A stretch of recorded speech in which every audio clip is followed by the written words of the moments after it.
Radio 13 presenta Editorial, un punto de vista con Jorge Santa Cruz.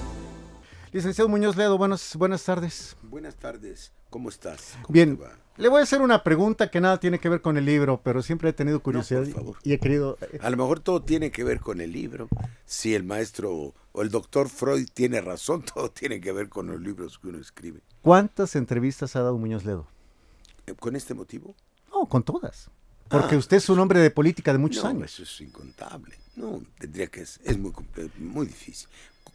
Para este libro, una docena ya. Una docena llevamos. Bueno, yo veo, licenciado Muñoz Ledo, que este libro, La ruptura que viene, crónica de una transición catastrófica, arranca justo antes de la elección de 1988. Y por ahí vemos que se llevó a cabo una entrevista secreta. En la Esa página, es parte de... Bueno, yo ahorita explico por qué. en la página 16 dice: desde el punto de vista de la ética política, destaca la entrevista secreta que sostuvo el entonces candidato del Partido Revolucionario Institucional PRI, Carlos Salinas de Gortari, con el ingeniero Cuauhtémoc Cárdenas, quien recientemente se ha referido a ella en términos que no son veraces ni reflejan un ánimo de contribuir al esclarecimiento de sucesos que, reiteramos, influyeron decisivamente en el curso de la historia contemporánea de nuestro país. ¿Por qué fue trascendente esta entrevista? Primero aclarar, lo que está escrito está y además es cierto. Este libro es el resultado de una propuesta editorial muy bien hecha, además, de Random House Grijalvo.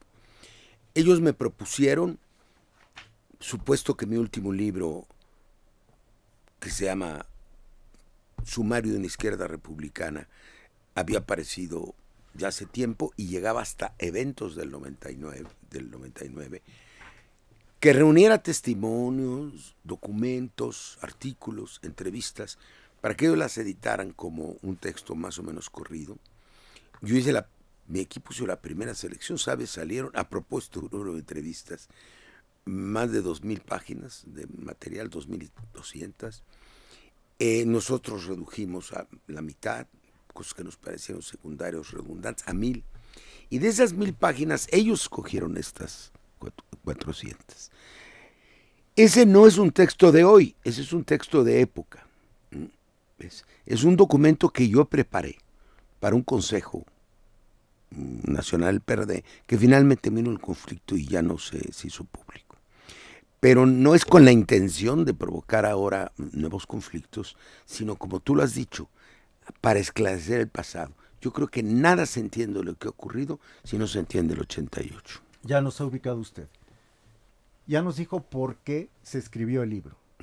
Y porque este no es un texto de hoy, es un texto escrito hace 8 años. Pero que no se va a expurgar, como ahora quitan la imagen de Krill de la televisión.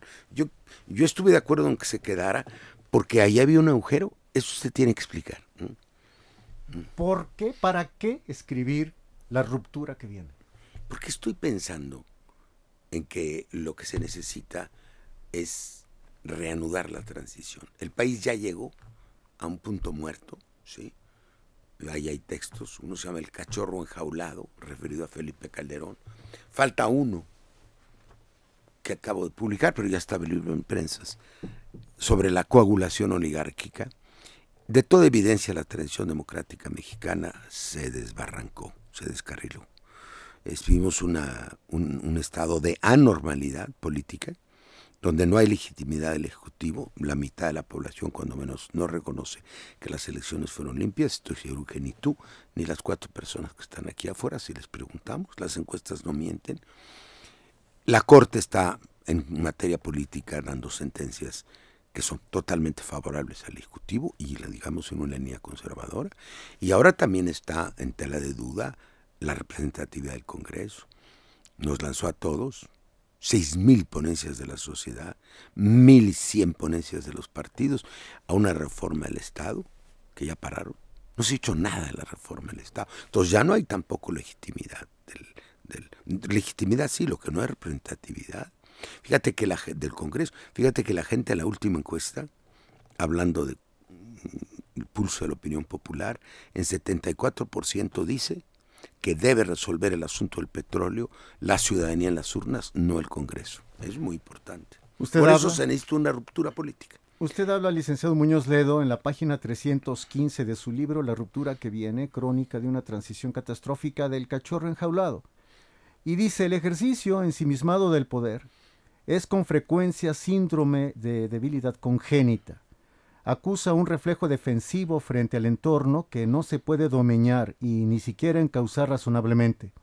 Se recurre entonces al empleo desesperado del arsenal disponible, sin medir consecuencias posteriores. Es ante todo una afirmación psicológica y una estrategia palaciega con las que se busca sorprender y persuadir a los demás. Ese es el saldo de las primicias del gobierno de Felipe Calderón. A despecho de una apariencia sobria y concentrada, traduce el acorralamiento determinado por las circunstancias. Así es, pero no ha salido de ahí. Yo diría que está en una situación peor, porque en el mero comienzo era claro que él acusaba una dependencia del gobierno anterior, a pesar de que lo corrió. Así lo corrió como secretario de Energía, y de que todo el mundo pensaba que reaccionaría con dignidad y que establecería su propio espacio. Pues no, porque su elección dependía del gobierno, como a la antigüita, exactamente como hacían los precandidatos del PRI.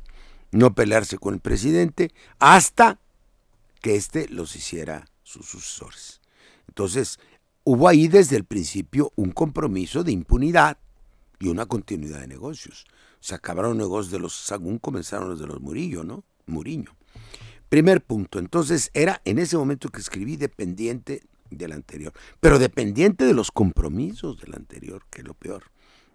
Compromiso con la señora Gordillo, que no era amiga de Calderón, esto no es cierto, era amiga personal de Fox, y lo han dicho los dos en muchas ocasiones, desde la época del famoso Grupo San Ángel, pero que Fox motorizó para ser un factor esencial en la, yo llamo, defraudación del voto público a través de todo tipo de triquiñuelas el año 2006.